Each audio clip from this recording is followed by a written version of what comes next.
Hey everyone, my name is Tucky Alto and my pronouns are she, her.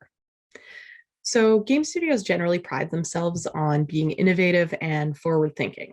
They love to jump on trends and buzzwords and make videos about how these hip new trends are core tenets of their corporate identity.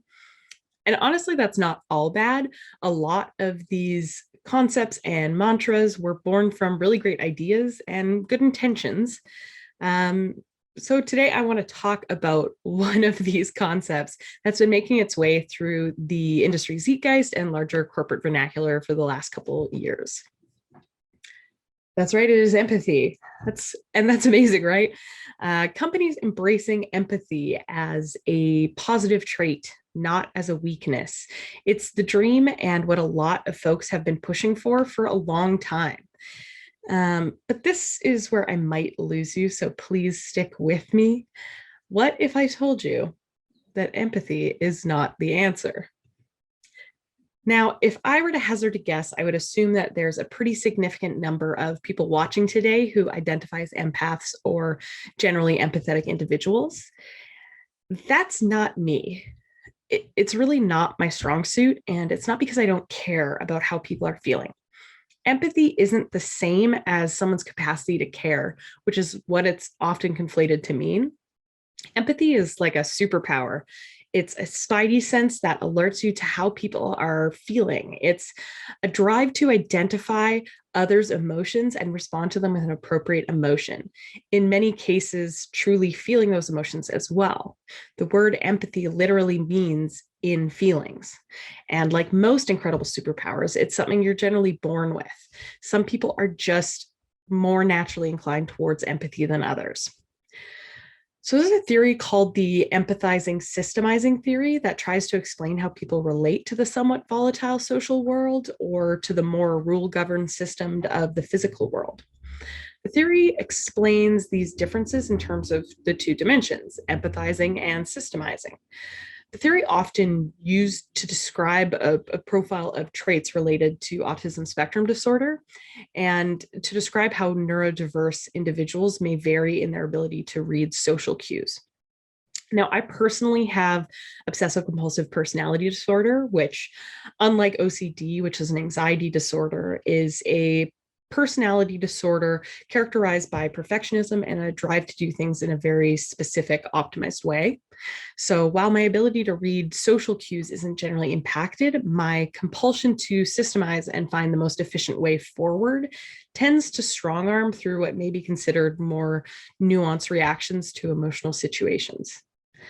So, older versions of the empathizing systemizing theory sought to label the spectrum as male brain and female brain, but unsurprisingly, that part of the theory has been dunked in the trash where it belongs.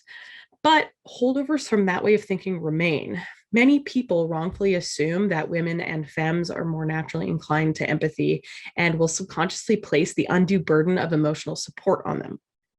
A drive to provide empathetic support in the workplace disproportionately requires female and femme identifying individuals to shoulder the empathetic needs of the organization, regardless of their natural inclination.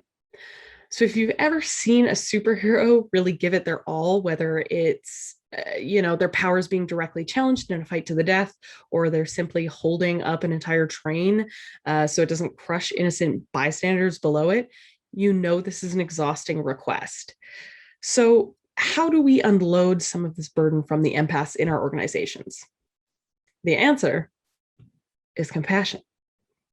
So, empathy and compassion are often used interchangeably, but they're actually very distinct. Empathy is more of an instinct or a reflex. A person naturally empathizes when confronted with the emotions of another person. They feel the joy, the sadness, the fear of others simply by being around them. And it activates a part of the brain that deals with emotion. Empathy can also be really draining for these reasons, and it can trigger negative emotions and trauma and generally leave the empathetic individual feeling burnt out. Empathy requires you to feel, but it doesn't inherently require you to act. Sometimes it leaves you so drained that you actually can't. Now, compassion, on the other hand, is a skill and a choice. It activates the part of your brain that deals with decision making. It's the common ground between empathizers and systemizers. While empathizers may be driven to solve a problem because they feel how much someone is hurting, systemizers can equally look at the same problem and analyze the best course of action to remove that pain and move forward. Compassion is active. It's the deliberate choice to take action to help others, regardless of how we relate to them or whether we can relate to them. Compassionate people see an issue and ask themselves, now what? Attempting to train non empaths to perform empathy can be simply that, performative. I've personally dealt with managers who go through the motions of telling me they hear me deeply about my feelings and then pat themselves on the back for a job well done without doing anything to actually improve the situation. Compassion is more trainable because it's solutions oriented and allows for active consideration of all factors involved, whether they're emotional, physical, or logistical. So the goal is the solution, and that benefits everyone involved and allows them to move forward and do their best work. And most importantly, compassion can be applied inward as well. You can just as easily choose to be compassionate and kind to yourself. And I hope you do. Thank you.